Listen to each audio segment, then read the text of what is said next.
Assalamualaikum warahmatullahi wabarakatuh. Halo anak-anakku sekalian, berjumpa lagi bersama Ibu Nur Asia. Baik, pertemuan kita berikutnya adalah membahas tentang perilaku sesuai norma dalam kehidupan sehari-hari. Masyarakat Indonesia adalah masyarakat majemuk, di mana terdapat keanekaragaman suku, agama, dan golongan. Masyarakat yang majemuk tentunya memiliki sifat, kebiasaan, dan kepentingan yang lebih kompleks, sehingga kemungkinan untuk terjerumus ke dalam konflik. Nah, apabila setiap orang menaati norma dan peraturan, maka akan tercipta ketertiban, keamanan, serta keteraturan dalam masyarakat. Sebaliknya, ketidakpatuhan terhadap peraturan atau norma akan menimbulkan ketegangan, kekacauan, dan perselisihan. Nah, negara Indonesia itu adalah negara hukum. Maka semua warga negara harus taat dan patuh terhadap hukum Indonesia. Nah, untuk perilaku sesuai norma dalam kehidupan sehari-hari, untuk perilaku sesuai norma dalam kehidupan sehari-hari dapat kita terapkan dalam berbagai lingkungan. Yang pertama, lingkungan keluarga. Lingkungan keluarga merupakan pola awal pembentukan perilaku anak, sehingga dapat dikatakan keluarga memiliki peranan penting dalam membentuk perilaku anak. Nah, setiap anggota keluarga itu harus melaksanakan hak dan kewajibannya dengan baik. Dengan demikian akan dapat menciptakan suasana yang tertib, aman, tentram, dan bahagia. Kemudian contoh dari beberapa kebiasaan atau adat istiadat atau aturan dalam kehidupan keluarga itu adalah diantaranya yang pertama, setelah bangun tidur merapikan atau menata tempat tidurnya. Nah, ini biasanya harusnya diajarkan oleh orang tua di rumah supaya kenapa? Perilaku atau tata tertib yang dibuatkan di rumah ini dapat dijalankan seterusnya sampai anak itu bertumbuh dewasa. Kemudian mengerjakan tugas di rumah yang menjadi tanggung jawabnya. Nah, jadi sebagai orang tua harusnya anaknya dididik bagaimana caranya supaya mengerjakan tugas rumah yang sudah menjadi tanggung jawabnya. Jadi tidak hanya untuk main-main saja. Kemudian menghormati orang yang lebih tua dan menyayangi yang lebih muda. Nah, ini misalnya lewat depan orang tua harus tunduk dengan hormat. Kemudian dengan yang lebih muda harus menyayangin, tidak boleh saling berkelahi atau berantem. Nah, kemudian menjaga nama baik keluarga, ini wajib. Jadi setiap anggota keluarga harus menjaga nama baik keluarganya. Tidak boleh berperilaku atau sesuatu yang bisa merugikan nama baik keluarga. Kemudian yang terakhir, menaati dan mematuhi peraturan yang ada dalam keluarga yang sudah menjadi kesepakatan bersama. Nah, ini harus juga diterapkan untuk kalian yang masih belajar dari rumah. Semoga selama belajar dari rumah ini kalian bisa menjadi manusia atau anak-anak ibu yang lebih baik lagi. Nah, kemudian yang kedua adalah lingkungan sekolah.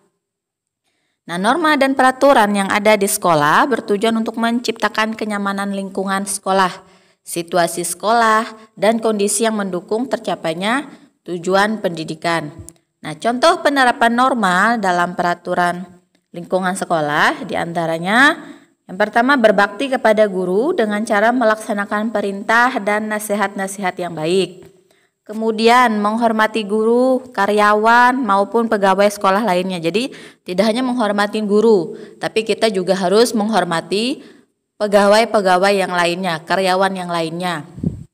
Jadi di sekolah itu tidak hanya ada guru, tetapi juga ada pegawai yang lainnya seperti misalnya tukang bersih-bersih, kemudian ada yang bisa memotong rumput. Nah, itu harus kita hormati, jangan kita acuhkan.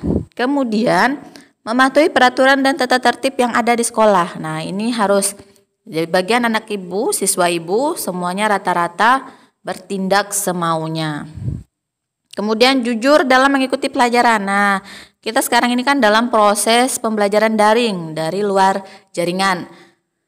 Nah, Ibu harapkan selama belajar dari rumah ini harus jujur menjawab semua tugas-tugas yang diberikan oleh Bapak Ibu gurunya. Kemudian belajar dengan tekun dan disiplin. Nah, ini juga harus wajib belajar tekun dan disiplin. Kemudian saling menyayangi antar sesama, nah, antar sesama teman, guru, kemudian dengan karyawan yang lainnya juga harus saling menyayangi. Selanjutnya, lingkungan di masyarakat. Penerapan norma dalam masyarakat bertujuan untuk menciptakan kehidupan masyarakat yang tertib, aman, dan damai. Nah, contohnya adalah tolong menolong dengan tetangga di lingkungan masyarakat sekitar kita. Nah, ini misalnya ada tetangga kita yang kesakitan, atau ada tetangga kita yang meninggal, ada tetangga kita yang mau melahirkan, atau tetangga kita yang sakit, maka kita harus tolong menolong dalam kebaikan. Jadi misalnya ada yang sakit, kita bagaimana caranya? Kalau misalnya tidak ada anggota keluarga yang mengetahui, kita sebagai tetangga mengantar dia berobat, atau misalnya tetangga perlu apa, kita usahakan membantu dengan semampu kita. Kemudian menghormati dan menghargai tetangga dengan cara saling bertegur sapa. Nah, ini antara rumahmu sebelah kanan dan kiri harus saling bertegur sapa. Jangan acuh saja. Ini punya tetangga tapi diam-diam di rumah sendirian. Tidak peduli ya tetangganya atau enggak, ngidupin musik sekuat-sekuatnya, itu tidak juga boleh ya. Kemudian mematuhi segala peraturan dan hukum yang berlaku. Ini selalu ada. Kemudian bersama-sama menjaga kebersihan dan keamanan lingkungan. Nah, berarti misalnya setiap hari Minggu lakukan gotong royong membersih lingkungan tempat tinggal. Nah, ini bisa. Kemudian ikut meningkatkan mutu kehidupan masyarakat. Nah, itu tadi beberapa contoh dalam lingkungan masyarakat, norma dalam lingkungan masyarakat. Yang selanjutnya adalah lingkungan di sekitar bangsa dan negara, lingkungan dan bangsa dan negara. Nah, penerapan norma dan peraturan dalam kehidupan berbangsa dan bernegara harus dilakukan dengan konsekuen dan konsisten. Nah, artinya peraturan yang ada di bangsa maupun di negara kita harus kita taati, harus konsisten, harus konsekuen. Ada konsekuensinya yang akan kita dapatkan dan harus konsisten kita jalankan. Nah, jika tidak kita lakukan itu, maka akan terjadi bahaya yang akan mengancam. Nah, bahaya tersebut diantaranya adalah munculnya penyalahgunaan wewenang dan kekuasaan. Kemudian timbulnya kecemburuan sosial, terjadinya pertentangan dan konflik, tersisihnya kepentingan rakyat, kemudian terpicunya gerakan patriotisme.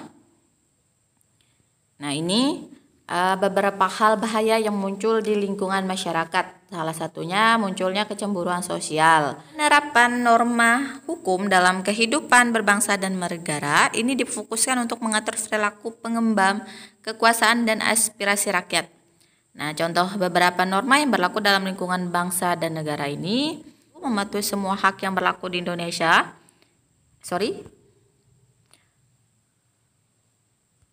Satu, mematuhi semua hukum yang berlaku di Indonesia.